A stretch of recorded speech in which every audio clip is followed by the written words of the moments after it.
Hello guys, this is साक्षी अरोड़ा और आज हम स्टार्ट करने वाले हैं एक नया चैप्टर और वो है प्रोनाउन। प्रोनाउन यानी कि सर्वनाम। पर ये है क्या? इसका यूज कैसे होता है? इसके टाइप्स कितने हैं? उसके अलावा इसमें और कुछ है क्या जानने के लिए? तो इन सारे सवालों के जवाब आपको ये प्रोनाउन के हर एक लेक्चर में मिल जाएंगे, लेकिन उसके लिए आपको बहुत ही ध्यान से पढ़ना होगा और इन लेक्चर्स को सुनना होगा। Okay, so take your notebook and pen and be ready. It is defined as a word that can be used in place of a noun. तो प्रोनाउन उस वर्ड को बोला जाता है जिसको हम नाउन की जगह पर यूज कर सकते हैं। पर फिर एक सवाल जो उठता है वो ये है कि भला हमें ऐसे किसी भी शब्द की जरूरत क्या है जो नाउन को रिप्लेस करे? नाउन अपने आप में सफिशिएंट नहीं है क्या? वो इनफ नहीं है क्या? लेकिन इसका आंसर क्या होगा? फिर क्यों यूज होता है प्रोनाउन का? तो इसका जो आंसर है वो ये है, to avoid the repetition of a noun a pronoun is used. मतलब कि एक नाउन को बार बार रिपीट ना करना पड़े, सिर्फ इसीलिए प्रोनाउन का यूज किया जाता है। अब हम इसको एक एग्जाम्पल से समझेंगे। मान लो एक लड़का है राम, उसके बारे में हम अपने दोस्त को बता रहे हैं, ठीक है? तो हम बोल रहे हैं कि Ram is very intelligent, Ram बहुत इंटेलिजेंट है। Ram is very smart, Ram बहुत स्मार्ट है। Ram is an allrounder, Ram हर काम में निपुण है। Now, this example makes us understand that the repetitive use of a noun takes away the beauty of a sentence. तो इस एग्जाम्पल से जो बात हमारी समझ में आई है वो ये होगी कि अगर हम किसी भी इंसान के नाम को या कोई भी ऐसी चीज जिसके बारे में हम किसी और को बता रहे हैं उसको बार बार दोहराएंगे, मतलब कि रिपीट करेंगे, तो उस सेंटेंस की सुंदरता ही खत्म हो जाएगी। And hence, to maintain that, a pronoun is used as it neither changes the meaning of sentence nor takes away its beauty.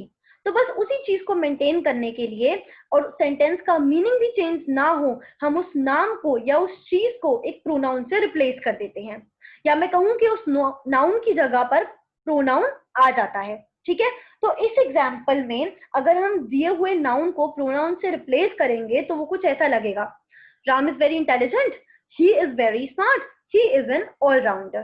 ठीक है, अब क्योंकि यहाँ पर हम एक थर्ड पर्सन के बारे में बात कर रहे थे, तो इसलिए हमने कौन सा प्रोनाउन यूज किया था? ही प्रोनाउन यूज किया था। ठीक है, अब हम आते हैं टाइप्स ऑफ प्रोनाउन पर। तो प्रोनाउन को ब्रॉडली 7 टाइप्स में डिवाइड किया गया है। पहला है सब्जेक्टिव प्रोनाउन, फिर है ऑब्जेक्टिव प्रोनाउन, फिर possessive pronoun, reflexive pronoun, indefinite pronoun, relative pronoun, interrogative pronoun. तो सबसे पहले हम आते हैं सब्जेक्टिव प्रोनाउन पर। A pronoun which can be used in place of the subject of a sentence. वो प्रोनाउन जो एक सेंटेंस के सब्जेक्ट की जगह पर यूज किया जा सकता है। ठीक है, मतलब सब्जेक्ट की जगह पर हम उस प्रोनाउन का यूज कर सकते हैं। ओके, तो सब्जेक्टिव प्रोनाउन कौन कौन से होते हैं? आई यानी कि मैं, यू यानी कि तुम, ही यानी कि वह, शी जो लड़की के लिए यूज होता है, वी यानी कि हम, दे यानी कि वे, इट जो कि किसी भी चीज के लिए यूज हो सकता है। ओके, अब हम एग्जाम्पल पे आते हैं। मान लो कि मैं एक इंटरव्यू में बैठी हूँ और मुझसे बोला गया है कि अपना इंट्रोडक्शन दो, और अब ये भी मान लो कि मुझे सब्जेक्टिव प्रोनाउन की कोई नॉलेज ही नहीं है, तो मैं अपना इंट्रोडक्शन कैसे दूंगी? माय नेम इज साक्षी, मेरा नाम साक्षी है। साक्षी लिव्स इन राजस्थान, साक्षी राजस्थान में रहती है। Sakshi is a very hard working girl, Sakshi एक बहुत ही मेहनती लड़की है। तो यहाँ सब्जेक्टिव प्रोनाउन के बारे में कुछ ना पता होने की वजह से मुझे बार बार अपना नाम लेना पड़ रहा है, जो कि सुनने वाले को भी अजीब लग रहा है और मुझे बोलने में भी अजीब लग रहा है। अब मैं आपको बताती हूँ कि यहाँ सब्जेक्टिव प्रोनाउन मेरी कैसे हेल्प करेगा। वो मेरे नाम को, जो कि सेंटेंस में एक सब्जेक्ट है, उसकी जगह आ जाएगा और सेंटेंस को बहुत ही सिंपल और इजी बना देगा।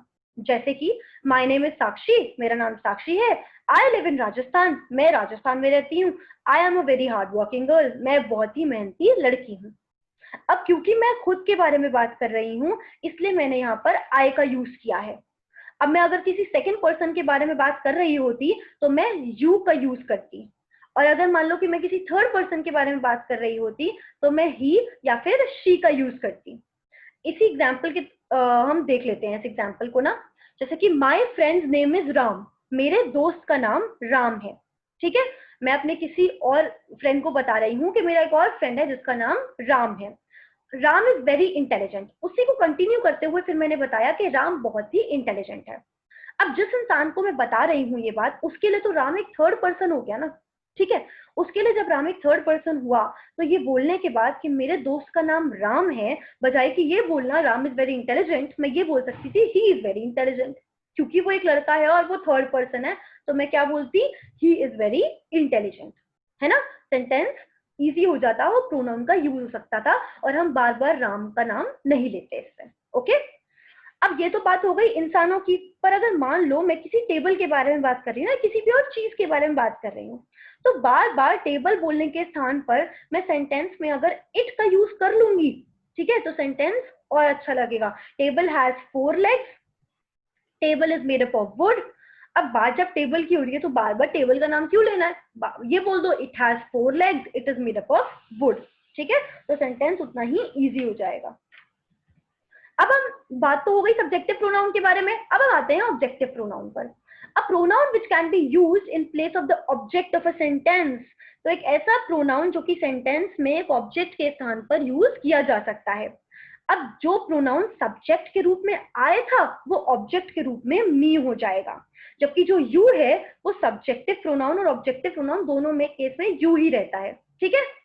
जो सब्जेक्ट केस में ही था वो ऑब्जेक्ट के केस में हिम बन जाएगा, जो सब्जेक्ट के केस में शी था वो ऑब्जेक्ट के केस में हर बन जाएगा, जो सब्जेक्ट के केस में वी था वो ऑब्जेक्ट के केस में अस बन जाएगा, जो दे था वो देम बन जाएगा, लेकिन जो इट है वो इट ही रहेगा। अब हम आते हैं एग्जाम्पल्स पर। This decoration has been done by Rahul, यह सजावट राहुल द्वारा की गई है। फिर हमने उसको कंटिन्यू करते हुए बोला this food is also prepared bye Rahul, जो खाना है वो भी राहुल ने ही बनाया है। अब क्योंकि बात कंटिन्यू हो रही है और एक बार राहुल का नाम हम बता चुके हैं, तो दूसरे सेंटेंस में राहुल की जगह हम ऑब्जेक्टिव प्रोनाउन हिम का यूज करेंगे। किसका यूज करेंगे, हिम का, क्योंकि राहुल यहाँ पर क्या है, ऑब्जेक्ट है। हमें समझ में आ गया कि हमने ही का यूज क्यों नहीं किया, क्योंकि ही तो हम सब्जेक्ट केस में यूज कर सकते हैं। अगर कोई भी नाम ऑब्जेक्ट केस में है तो उस ऑब्जेक्ट को हटा के हमें किसका यूज करना पड़ेगा, हिम का यूज करना पड़ेगा। और अगर इस सेंटेंस में राहुल की जगह कोई लड़की होती तो हम हर का यूज करते हैं। या मान लो कि अगर मैं अपने ही बारे में बात कर रही होती तो मैं दोनों ही सेंटेंसेस में किसका यूज करती, मी का यूज करती। This decoration has been done by me, the food is also prepared by me, ठीक है। अब हम नेक्स्ट आते हैं पोजेसिव प्रोनाउन पर। A pronoun indicating possession, it might indicate your strict ownership or your relation with the other. Possessive word में आपको कुछ याद आ रहा है, ये वर्ड सुनकर नहीं आ रहा क्या, चलो कोई नहीं, मैं बता देती हूँ। पोजेसिव हम उन लोगों को लेकर होते हैं या उन चीजों को लेकर होते हैं जो हमारे अपने होते हैं, जिन चीजों पर हमारा हक होता है। तो यहाँ भी हम उसी चीज के बारे में बात करेंगे।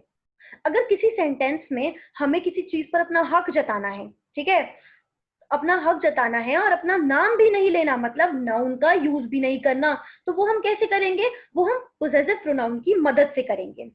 यहाँ पर जो आई है जिसका मतलब था मैं, वो माई में चेंज हो जाएगा, यानी कि मेरा, ठीक है। जो सब्जेक्टिव प्रोनाउन के केस में आई था वो किस में चेंज हो गया, माई में चेंज हो गया, मेरा, ठीक है। ऐसे ही जो वी था वो आर में चेंज हो गया, आवर्स में चेंज हो गया। जो ही था वो हिज में चेंज हो गया। जो शी था वो हर में चेंज हो गया, हर्स में चेंज हो गया। जो दे था वो देयर में चेंज हो गया, ठीक है। इस तरीके सब चेंज हो गए। आवर का मतलब हमारा, हिज का मतलब उसका, हर का मतलब उसका, हर लड़की के लिए आ गया, देयर का मतलब ये सब उसके हैं, ओके। तो इस तरीके से अब एग्जाम्पल पे आते हैं। अब अगर मुझे ये बोलना है कि ये जो पेन है वो मेरा है, तो मैं कैसे बोलूंगी, दिस इज साक्षीज पेन, ठीक है। या फिर मैं प्रोनाउन का यूज करके, कौन से प्रोनाउन का, पॉजेसिव प्रोनाउन का यूज करके बोलूंगी दिस इज माय पेन, ठीक है। या फिर मुझे कहना हो कि ये उसका पेन है तो मैं बोलूंगी दिस पेन इज हर्स। या मुझे बोलना हो कि ये इस इंसान का घर है तो मैं बोलूंगी दिस इज हिज हाउस। तो इस तरीके से हमें अगर किसी का ओनरशिप इंडिकेट करवानी है या किसी का रिलेशनशिप दिखाना है तो हम किसका यूज करते हैं, पॉजेसिव प्रोनाउन का यूज करते हैं। अब नेक्स्ट हम आते हैं रिफ्लेक्सिव प्रोनाउन पर।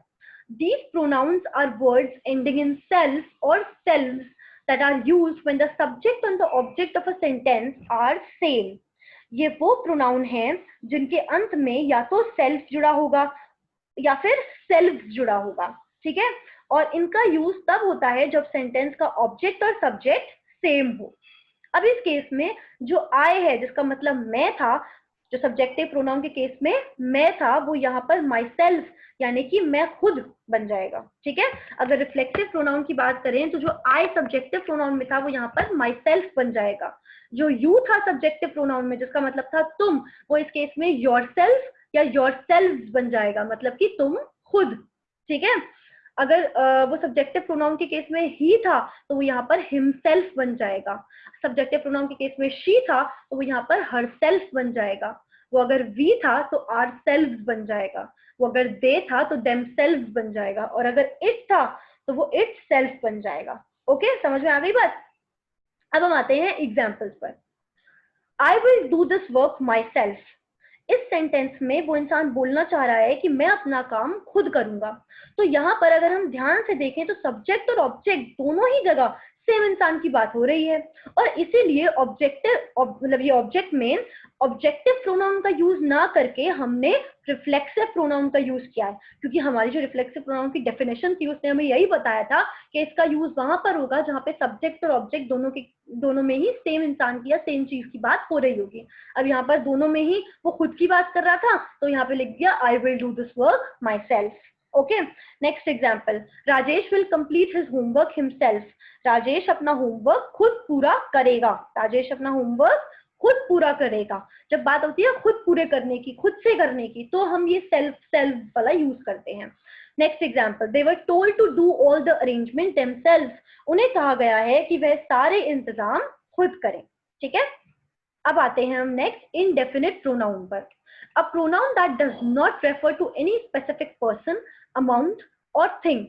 एक ऐसा प्रोनाउन जो किसी भी एक पर्टिकुलर या स्पेसिफिक इंसान या वस्तु के बारे में बात नहीं करता हो, दैट इज जो डेफिनेट ना हो। जैसे कि ऑल मतलब कि सब, बोथ मतलब कि दोनों, ईच मतलब कि प्रत्येक, एनीबॉडी एनीवन कोई भी एक, एवरीवन सब, मेनी बहुत सारे, नन कोई भी नहीं, somebody, nobody, etc. ठीक है, तो ये सब जो है वो किसी एक पर्टिकुलर के बारे में बात नहीं करते। ओके, एग्जाम्पल पर आते हैं। All the girls who are present in this class are creative. सभी लड़कियां जो क्लास में प्रेजेंट हैं वो क्रिएटिव है। Both of them are extremely talented. दोनों ही बहुत टैलेंटेड हैं। Nobody is born without a purpose. Many students have been selected. Everyone will get the punishment. हर एक केस में किसी भी एक पर्टिकुलर इंसान की बात नहीं हो रही है, ठीक है। हमें तो इनफैक्ट ये भी नहीं समझ में आएगा, हमें पता ही नहीं चलेगा एग्जैक्टली कि किसके बारे में बात हो रही है, इसीलिए ही इसको इंडेफिनिट प्रोनाउन कहा जाता है। नेक्स्ट आते हैं रिलेटिव प्रोनाउन पे। It is a type of pronoun that often introduces dependent clauses in the sentence. यह वो प्रोनाउन है जो एक वाक्य में वाक्यांश की शुरुआत कहाँ से हो रही है यह बताता है। इसमें आते हैं who, whom, whose, which, that, ठीक है। अब आते हैं एग्जाम्पल्स पर। The teacher who taught you in the school is no more. वह शिक्षक जो तुम्हें स्कूल में पढ़ाता था अब नहीं रहा। अब हमें पता है कि who जो है वो एक क्लॉज को इंट्रोड्यूस करेगा, तो who से लेकर स्कूल तक मतलब हेल्पिंग वर्ब जो है उससे पहले तक जो भी सेंटेंस है वो क्या हो गया, क्लॉज हो गया। तो बस यही इसका काम है। रिलेटिव प्रोनाउन यही बताता है कि क्लॉज की स्टार्टिंग कहाँ से हो रही है। तो यहाँ इस केस में कहाँ से हो रही है, हु से लेकर स्कूल तक क्लॉज है। Next example, the officer who made you dance is suspended. ठीक है, इसमें भी जो हु से लेकर डांस है वहां तक क्या आ गया, क्लॉज आ गया। अब नेक्स्ट हम आते हैं इंटेरोगेटिव प्रोनाउन पर। Okay, the pronouns that are used to ask questions. ये वो प्रोनाउन है जो कि प्रश्न पूछने के लिए यूज किए जाते हैं। जैसे कि व्हाट मतलब क्या, वेयर मतलब कहाँ, व्हेन मतलब कब, विच मतलब कौन सा या कौन सी, एक्सेट्रा। ओके, इन सबको WH वर्ड्स बोलते हैं क्योंकि इनकी स्टार्टिंग कहाँ से होती है, WH से। इनफैक्ट जैसे whom है, whose है, ये सब जो रिलेटिव प्रोनाउन में हमने पढ़े थे वो सब को भी मिलाकर WH वर्ड्स ही बोला जाता है। अब हम बात करते हैं इस नोट की। ओके, तो अभी जो नोट है वो बोलता है कि ये सारे वर्ड्स जब क्वेश्चन पूछने के लिए यूज होते हैं तो इन्हें एडवर्ब्स कहा जाता है। क्या कहा जाता है, एडवर्ब्स। और ऐसे सेंटेंसेस में इनके बाद हेल्पिंग वर्ब का आना कंपलसरी है। मतलब कि जब इन वर्ड्स को एज एडवर्ब्स यूज किया जाए तो उन सेंटेंसेस में इन वर्ड्स के बाद हेल्पिंग वर्ब का आना कंपलसरी है। पर इनका यूज अगर दो सेंटेंसेस को जोड़ने के लिए किया जाए तो उसको हम तब उनको हम कंजंक्शंस बोलते हैं। क्या बोलते हैं? कंजंक्शन बोलते हैं। और उस केस में उनके बाद हेल्पिंग वर्ब नहीं आती है।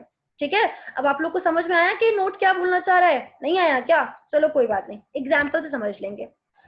फर्स्ट केस में इनको एडवर्ब की तरह यूज किया गया है। Example number 1, what are you saying, where have you been these days, why are you saying these things. तो इन एग्जाम्पल में हर WH वर्ड के बाद हेल्पिंग वर्ब आया हुआ है, क्योंकि यही रूल कहता है कि जब WH वर्ड एडवर्ब की तरह यूज होंगे तो उनके बाद हेल्पिंग वर्ब का आना कंपल्सरी है। लेकिन अब हम वो एग्जाम्पल्स देखेंगे जहां पे इनको एज कंजंक्शन यूज किया गया है। I don't know where does he live, the place where was he born is very famous now. अब ये दोनों सेंटेंसेस गलत हैं। ये क्यों गलत है? क्योंकि यहाँ इनको कंजंक्शन की तरह यूज किया गया है, तो इनके बाद हेल्पिंग वर्ब जैसे कि डज या वॉज का यूज नहीं हो सकता। तो इनको करेक्ट करके हम कैसे लिखेंगे? I don't know where he lives, the place where he was born is very famous now. ठीक है, तो आज के लिए इतना ही। और ये है आपका आज का असाइनमेंट, जिसके आंसर आप कमेंट करके दे सकते हैं। और आपकी नाउन की और एक दूसरी वर्कशीट जो मैंने रेडी की थी उसकी PDF हमारे टेलीग्राम पेज पर है, तो जिन्होंने चेक नहीं किया है वो उसको चेक कर सकते हैं। और आपको उसके सोल्यूशन की वीडियो कब तक चाहिए आप ये भी मुझे कमेंट करके बता सकते हैं। और अगर आपको आज के लेक्चर में कोई भी डाउट हो तो वो भी आप मुझसे कमेंट करके पूछ सकते हैं। पर अगर आपको आज का लेक्चर पसंद आया हो तो प्लीज इसे ढेर सारा लाइक कीजिए और बहुत सारा शेयर कीजिए। ठीक है, और साथ में हमारे चैनल को सब्सक्राइब करना मत भूलना। That's all for the day, signing off. Thank you for watching.